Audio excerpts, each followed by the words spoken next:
Good afternoon and welcome to the Humidor Report. Justin here from Beaumont's very own Cigar Club. We have had a pretty monumental week in the cigar industry this past week now, I guess by the time y'all see the video.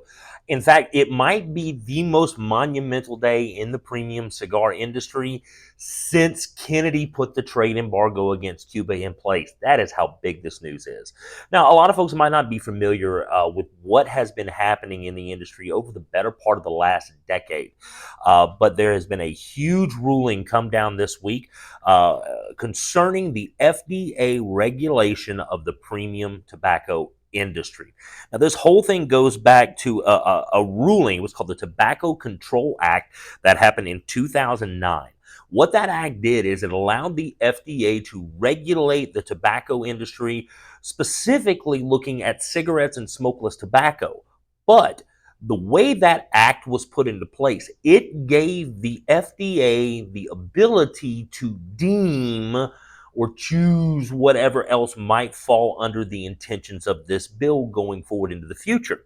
So while the act went into place in 2009, it wasn't until 2014 that the FDA announced that they were going after the premium cigar industry, pipe tobacco, hookah tobacco, anything and everything that was not explicitly stated in the original act.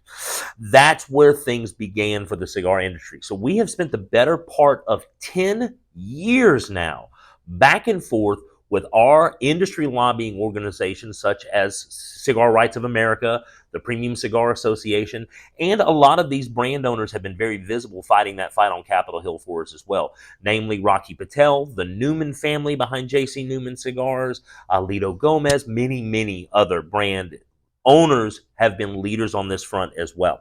Well, this Wednesday, Judge Mehta struck down the whole bag, part and parcel out the door for the cigar industry. So any and all of these attempts that the FDA has made now in the last decade to try and get their regulations sorted and figured out how they were going to do it, it's too late now because Judge Mehta threw the whole thing out.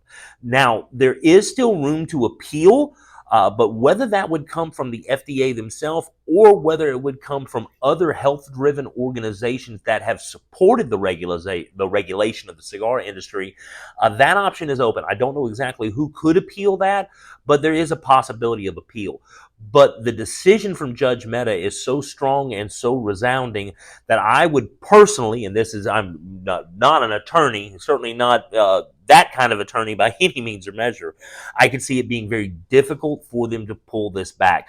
If the FDA has gone this long and still has not been able to come up with a good procedure for how they're going to regulate the industry, what is the cost going to be to have cigars submitted for FDA approval? What are the guidelines, nicotine and chemical wise, that they wanted manufacturers to be open about and find some way to measure and have a consistent measure? The FDA has not been able to come up with much of anything. So with this ruling this week, this could very well be the end of a near 10-year fight to keep the FDA out of our humidor and out of your humidor at home. There's lots of information out there on it. There's actually some statements from Judge Mehta and from the CRA, from the other organizations against the ruling per se. There is a ton of that out there.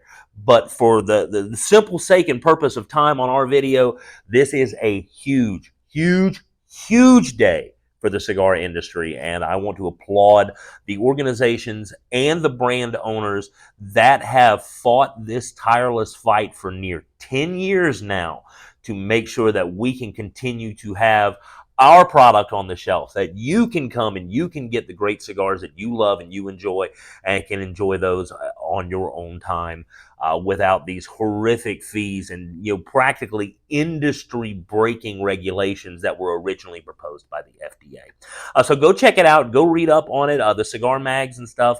I know everybody's got some stuff out there on it right now, so if you want to look into this further, go check out those other sources like halfwheel.com, Cigar Aficionado.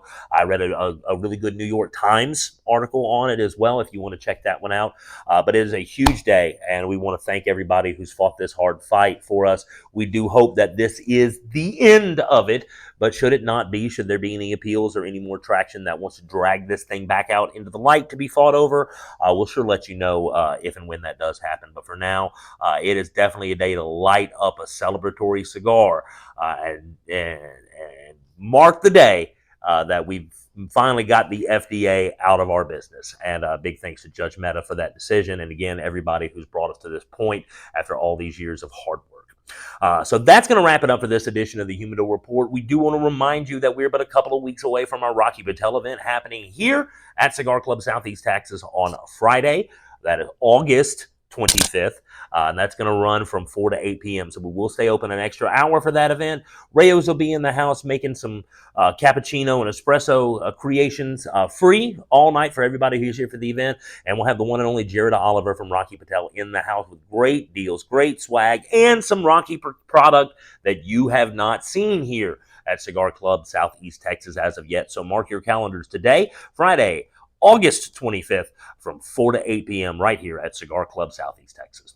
It's going to wrap us up for this week's edition of the Humidor Report. Make sure to like, subscribe, follow, and all those good things if you haven't done so yet, so you can stay up to date with what is hip and happening here at Cigar Club. We'll be back with you next week, and until that time, I'm Justin, and we'll see you at the club.